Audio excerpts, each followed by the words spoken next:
और इस वक्त एक और बड़ी खबर आ रही है। इस बड़ी खबर का हम लोग कर रहे हैं, ये रूस से जुड़ी बड़ी खबर है। एटमी हमले पर रूस की तरफ से बहुत बड़ा बयान सामने आया। यूक्रेन में परमाणु हमले का हमें पूरा अधिकार है।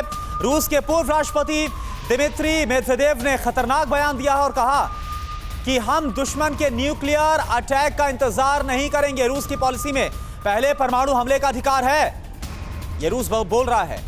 जब 32 दिन हो गए हैं इस वॉर को, ऐसे में ये बहुत बड़ा और ये बेहद ही खतरनाक बयान माना जाएगा। और हमारे साथ मेजर जनरल यश मोर सर जुड़े हुए हैं। सर, इस बयान को कैसे लेंगे? क्या इसे एक धमकी देखा जाएगा या फिर इससे ज्यादा आगे बढ़कर कोई कदम उठाया जा सकता है? ये जो है ना, एक न्यूक्लियर पोस्चरिंग कहते हैं इसको। ये सेबर रैटलिंग है।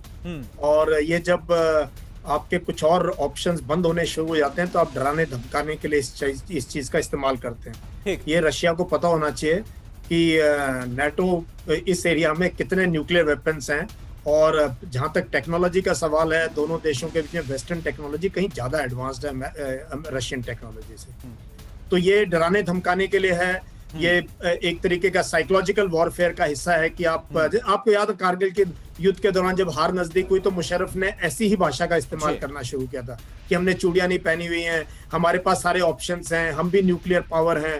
तो ये इससे ज्यादा मैं देखता नहीं हूँ, क्योंकि ऑलरेडी रशिया इतनी ज्यादा ठीक है सर, लेकिन देखिए एक बार फिर से अपने दर्शकों को ये बयान बता देते हैं कि क्या कहा गया है रूस की तरफ से। रूस के जो फॉर्मर प्रेसिडेंट है उन्होंने क्या कहा है। एटमी हमले पर रूस का बहुत बड़ा बयान आया है।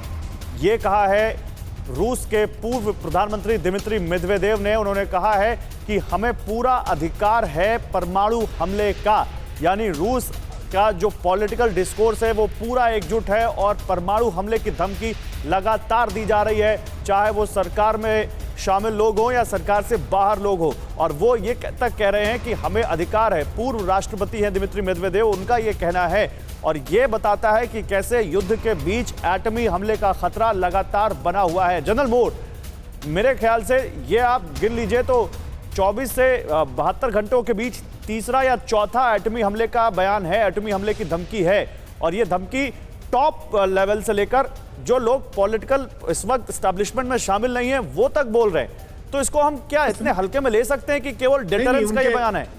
उनके पहले फॉरेन मिनिस्टर का आया था, तो उससे पहले उनके डिफेंस मिनिस्टर का बयान आया था, और अभी उनके पुराने प्राइम मिनिस्टर जो है दिमित्रोव, उनका बयान आया। आप ये देखो ना कि इस लड़ाई में जहां आप अटैक कर रहे हो, आपका वायबल ऑब्जेक्टिव क्या है? आप कहां अटैक करोगे न्यूक्लियर? हाँ, अगर रशिया बिल्कुल ही रशिया के अंदर फोर्सेस होती और कोई बड़ा शहर गिरने को होता या कोई ऐसी नहीं, लेकिन रूस का अस्तित्व तो सैंक्शंस की वजह से संकट में तो आ ही गया सर। तमाम कंपनियों ने वहां से अपने रिश्ते नाते तोड़ लिए हैं। रूस के लिए इकोनॉमिक बर्बादी जैसी स्थिति तो बना ही दी है वेस्टर्न कंट्रीज ने। इकोनॉमिक कोलैप्स है रशिया का, इकोनॉमिक कोलैप्स है रशिया का, और वर्ल्ड इकोनॉमी अनप्लग कर रही है रशिया से। ये बहुत बड़ी चीज होने वाली है। अगर रशिया नहीं सुधरा और नहीं निकला तो अगले 2 साल में रशियन इकोनॉमी तकरीबन कोलैप्स। लेकिन जनरल मोर, इससे धमकी से ज्यादा क्यों ना माना जाए? आप देखिए, अटलांटिक महासागर में रूस की तरफ से न्यूक्लियर वॉरहेड्स को उतार दिया गया, पनडुब्बियां उतार दी गई हैं। ये देखो, ये पोस्चरिंग है। वही तो मैं कह रहा हूँ, ये पोस्चरिंग है, ये सिग्नलिंग है। सर, आप इसको पोस्चरिंग कह रहे हैं। मुझे लगता है आपकी बात पे हमें ज्यादा भरोसा करना चाहिए क्योंकि आपके पास एक्सपीरियंस है। परवाह देश की, सोमवार से शुक्रवार रात 10 बजे TV9 भारतवर्ष पर।